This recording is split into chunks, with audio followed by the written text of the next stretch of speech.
We're talking about cover crops. We've got a whole bunch of different species that have been seeded. The first 6 are forage options for cover crops, and then the last 3 are some more traditional cover crops to provide different soil benefits. So come with me as we take a look at the pros, cons, and management considerations for each one.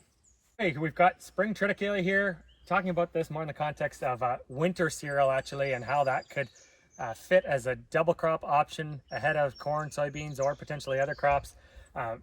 Triticale has a really good rating as an erosion fighter for its forage value, as well as for scavenging nitrogen into the fall and in the early spring. This is the amount of growth we got after about 6.5 weeks, probably just past the stage of optimal quality, but really nice option if you are not rushed to get your next crop planted. Winter triticale is harvested 10 to 14 days later than fall rye in the spring. So for those areas where have warmer seasons or where you're not in a rush to get out on the ground, winter triticale can be a good option. Otherwise, fall rye is the option that most growers are going towards for a double crop forage option ahead of corn or soybeans.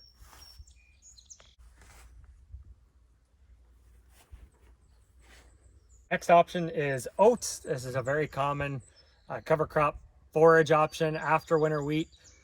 Quite reliable. Main concern is rust, so just be aware of that or ready with a fungicide if required. Otherwise, oats grow quickly. They're competitive against weeds, respond to manure being applied or modest fertility. And here we've got solid ratings for erosion fighter, forage value, and nitrogen scavenger for oats. A really great, simple option after wheat.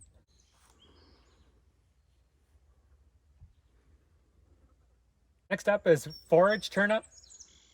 These are becoming more popular as parts of mixes, in particular for grazing. So this wouldn't be a great option as a harvested forage, but really great for grazing cattle. They love turnip, and here you can see the kind of growth again that we got after about 6.5 weeks. This one again should be part of a mix, because if grown on its own does not provide really good erosion protection over the winter and into the spring, but it does a really good job of scavenging nitrogen, scavenging nutrients from manure, and providing that back into biomass. That's a high quality forage.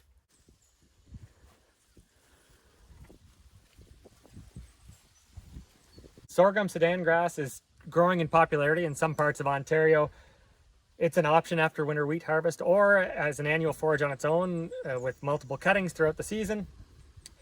It's a warm season grass, grows quite aggressively as you can see, and it's got really good forage value. The main concern, however, is prussic acid poisoning, and so being aware around later into the fall with light frosts and giving that plant time to lose the prussic acid. So just proceed with caution, but can be a really good high biomass forage crop.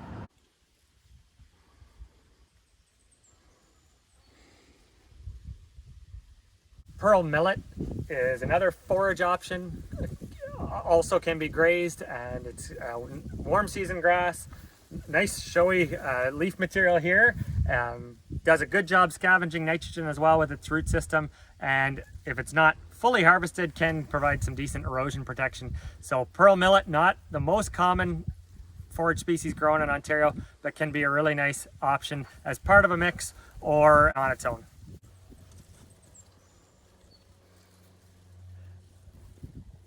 Annual ryegrass is a really high quality forage, a good fit for dairy farmers.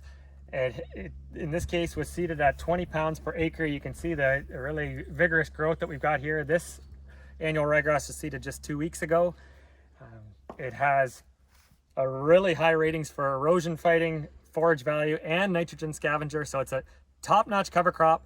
Unfortunately, it does have some challenges with herbicide resistance and with termination. So for dairy farmers, other livestock farmers looking for high quality feed, this is a great option to pursue. For cash croppers looking for a cover crop that's easier to manage and isn't going to cause weed challenges, probably best to avoid.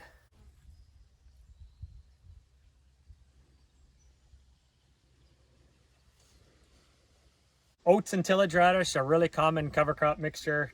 Just 2 species, both of them winter kill. Excellent choice for beginner cover cropper. is seeded at 35 pounds of oats and 2 pounds of radish. And you can see here that this is a decent erosion fighter. It's a really good nitrogen scavenger mix, and this gives us, you know, good growth and soil protection without being overly thick and causing issues with too much residue the following spring. So a great starting option for a cover crop. Buckwheat is known as a really good smother crop. It grows very aggressively and can help shade out weeds. It's a warm season species, so best grown, you know, in July or August when the soils are nice and warm. And here you can see the growth that we've got after about 6.5 weeks. It's already starting to set seed. And so this is one that should be not always included in a mix if that mix isn't going to be terminated within, you know, 6 or 7 weeks, but can be great on its own. Also improves soil tilth and sets up really nicely for the next crop.